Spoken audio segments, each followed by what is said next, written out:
భక్తి టీవీ ప్రేక్షకులకు నమస్కారం. 12వ అంతర్జాతీయ యోగా దినోత్సవ శుభాకాంక్షలతో ఆరోగ్య యోగా ప్రత్యేక కార్యక్రమానికి స్వాగతం.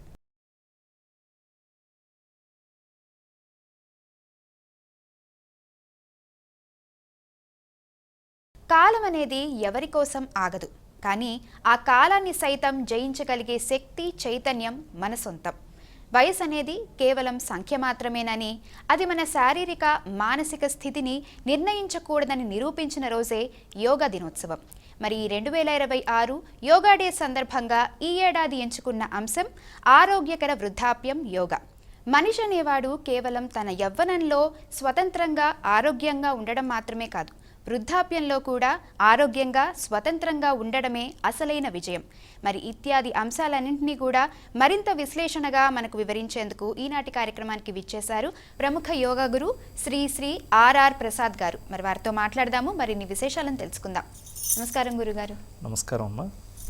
గురుగారు, ముందుగా యోగా అంటే ఏంటి, దీని శాస్త్రాల్లో ఎక్కడ ప్రస్తావించబడింది? యోగ శాస్త్రం అనేటటువంటిది చాలా అనాది కాలంగా ఏర్పడినటువంటిది, చాలా పురాతనమైనది, సనాతనమైనటువంటిది. అంటే దీనికి ఆది అంతం అనేటటువంటిది లేనటువంటిది. సో ఈ యోగా అనే పదానికి కలయక అని దాని అర్థం. యుజ్ అనే సంస్కృత ధాతువు నుంచి యోగా అనే పదం ఏర్పడింది. ఈ యోగా అన్న పదానికి కలయక, దేంతోనైనా ఒక దాంతో ఉన్నతమైన దాంతో పాటు కలిసినప్పుడు ఒక రకమైనటువంటి స్థితి ఏర్పడుతూ ఉంటుంది. మనస్సుకి శరీరానికి మధ్య కలయిక, భక్తికి మనసుకి మధ్య కలయిక, ఆత్మకి శరీరానికి మధ్య కలయిక, సక్సెస్కి తనకి మధ్య కలయిక, తన యొక్క శక్తికి తనకి మధ్య కలయిక, ఒక ఆనందంతో పాటు కలయిక. ఈ రకంగా కలయికతో కూడినటువంటిదే యోగం. జీవితంలో మనం ఏ రంగంలో అభివృద్ధి సాధించాలన్నా ఆ వ్యక్తికి యోగం ఉండాలి. దాన్నే యోగా అంటూ ఉంటాం. ఈ యోగ శాస్త్రం గురించి శివపురాణంలో, అగ్నిపురాణంలో, భగవద్గీతలో చాలా విపులంగా చెప్పబడి ఉన్నది. ప్రాణాయామం గురించి కానీ, ధ్యాన విధానాల గురించి కానీ, ఇకపోతే పతంజలి యోగ శాస్త్రంలో అయితే ఇంకా విపులంగా దీని గురించి చాలా వివరంగా ఉన్నదన్నమాట. గురుగారు, ప్రస్తుతం ఉన్న జీవన కాలంలో చాలామంది కూడా వాళ్ళ ఆ జీవిత కాలం అనేది సగటున తగ్గిపోతూ మనం చూస్తూ ఉన్నాం. ఇది ఎందువల్ల ఏర్పడింది? ప్రస్తుత కాలంలో ఈ జీవన శైలిని చూసినట్లయితే ఈ బిజీ లైఫ్ స్టైల్లో, స్ట్రెస్ఫుల్ లైఫ్తో కూడినటువంటిది, ఉరుకులు పరుగులతో కూడినటువంటి జీవన విధానంలో తన గురించి తాను పట్టించుకోవడం మర్చిపోతూ ఉన్నాడు. తనకు తాను దూరం అయిపోతూ ఉన్నాడు.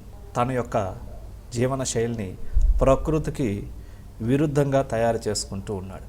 తద్వారా తనంతా ఒక ఒత్తిడి ప్రపంచంలో, ఒక రోగ ప్రపంచంలో జీవిస్తూ ఉన్నాడు. కాబట్టి తన ఆయుష్, తన ఇమ్యూనిటీ, తన ఆరోగ్యం అన్నీ కూడా హరించుకుపోతూ ఉన్నాయి. చాలా బిజీ లైఫ్లో పడుతూ తాను మరించిపోయి తనకు తాను చాలా దూరం అయిపోతూ ఉన్నాడు. వర్క్లో పడిపోతూ ఉన్నాడు. గంటల తరబడి ఆ స్ట్రెస్తో పడి మనస్సుతో పాటు ఈ రకమైనటువంటి ఈ గజిబిజి లైఫ్తో కూడినటువంటి దీనికి తన ఆనందానికి దూరం అయిపోతున్నాడు, తన ఆరోగ్యానికి దూరం అయిపోతున్నాడు, తన కుటుంబానికి దూరం అయిపోతున్నాడు. చివరికి విషయం ఏంటంటే తనకు తానే దూరం అయిపోతున్నానన్న విషయాన్ని కూడా గుర్తించకుండా పోతూ ఉన్నాడు.